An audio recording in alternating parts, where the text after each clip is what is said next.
अरे स्मार्ट नाव आणलं, वाटलं काही सुधारलं का कोण स्मार्ट मीटर. अख्खं उत्पन्न होत नाही एवढं बिल यायला लागलं ते. उत्पन्न होत नाही शेतात तेवढं काय भरायचं ते बिल. इथं कोण सुखी आहे? इथं नोकरदाराचे नीट पगार नाहीत, इथं एसटी ड्रायव्हरचे पगार नाहीत, इथं डॉक्टर नर्सचे पगार नाहीत, इथं आश्रम शाळेचे लोक शिक्षकाचे नाहीत, इथं प्राथमिक शाळेचे नीट पैसे नाहीत, इथं व्यवसाय करणाऱ्याला मरणाची फजिती. कोण सुखी इथं? कोणता मारडी सुखी आहे का, कोणता जैन सुखी आहे का, इथं आदिवासी सुखी आहे का, इथं काहीकडे सुखी आहे? काहीकडे तर लय अवघड आहे. आपल्या मराठवाड्यात काहीकडे ओबीसी ते जाती एकच आहे, दोन बी नाहीत. पोट जाती अशा एकच आहे, ओबीसी ते मराठवाड्यात. विदर्भात एसटी ते काय काय, खानदेशात एससी. बघा आता प्रोग्राम तुम्ही.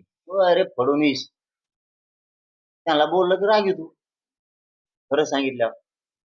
मी त्यांच्यावर बोललो बी नाही 1 वर्षभर, मला त्यांना दुखवायचं पण नव्हतं.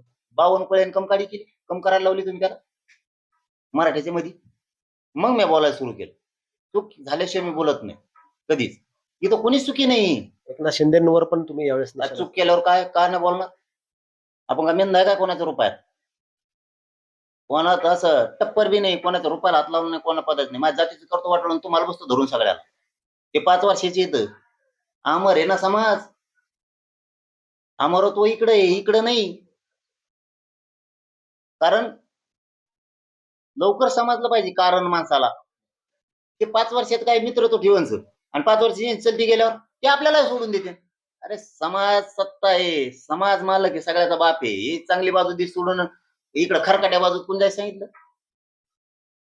म्हणजे हे आंदोलन शेवटचं आहे असा तुम्हाला पूर्ण विश्वास आहे? शेवटचंच आहे आणि मागण्या पुऱ्या घेणार, कोणाला सोडणार नाही. ना शिरसाटला सोडणार ना बावनकुळ्याला सोडणार. त्याने आमचं वाटोळ केलं. त्या शिरसाट त्या शिंदेने शिरसाटला पुढं केलं, शिंदेने आमचं वाटोळ केलं शिरसाटच्या माध्यमात. फडणवीसने त्या बावनकुळ्याला सांगितलं, त्याच्या माध्यमातून आमचं इकडं मराठीचं वाटोळ केलं. सोडणार नाही एकाला बी आम्हाला. नसतं मला 4 प्रमाणपत्र द्यायची, तुमचं आमचं पहिल्यासारखं प्रेम. नाही तर सुट्टी नाही देणार म्हणजे मी फुकट आरोप करत नाही. सरकार तर सांगते ते कायद्याच्या कसोटीवरती रद्द केले. कोणचे कायदा रे? कोण म्हणला गाडी तुम्हाला? ते त्याला म्हणतो तुला अंतरवली बोलली, तुला दाखवतो कायदा कसा असतो. व्हॅलिडिटी झालेली तुमची व्हॅलिडिटी झालेली. तुमच्या बहिणीची कसं रद्द होती? बोडकीच्या बहिणीची झाली, भावाची कसं रद्द होती? दही अंडीची. जात पडताना अधिकारी म्हणतोय आम्ही निर्णय दिलाय व्हॅलिडिटी करण्याचा, सकाळी रद्द कसं होती?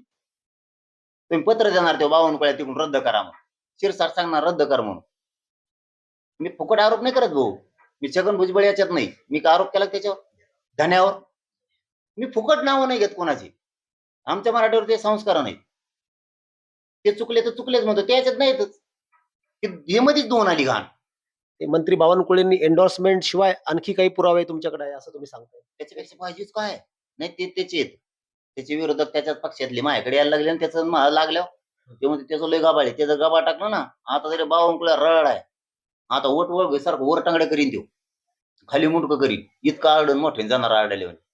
लय भयान पुरावे दिले त्याचे माझ्याकडं.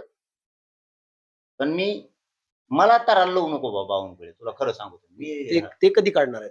गरज नाही पडणार. मला राजकारणाशी देणं घेणं नाही. मला माझ्या समाजाशी देणं घेणं. माझ्या समाज लेकरं मला काय करायचं का नाही? ते तुमची वैयक्तिक तिकडे कुठं नाही. वैयक्तिक कोणाच्या याच्यात पडत नाही, अजिबात नाही. पण तू माझ्या लेकरांचा वाटोळ करायला लागला, मी तो तुमचं ठेवणार आहे का? होणारच नाही. तर हे होते मनोज जरांगे पाटील. 29 ऑगस्ट रोजी सुरू होणारं हे जे आंदोलन आहे हे निर्णायक असेल आणि याच आंदोलनात सर्व प्रश्न सोडवले जातील आणि सोडून घेऊ असा ठाम विश्वास त्यांनी व्यक्त केला आहे.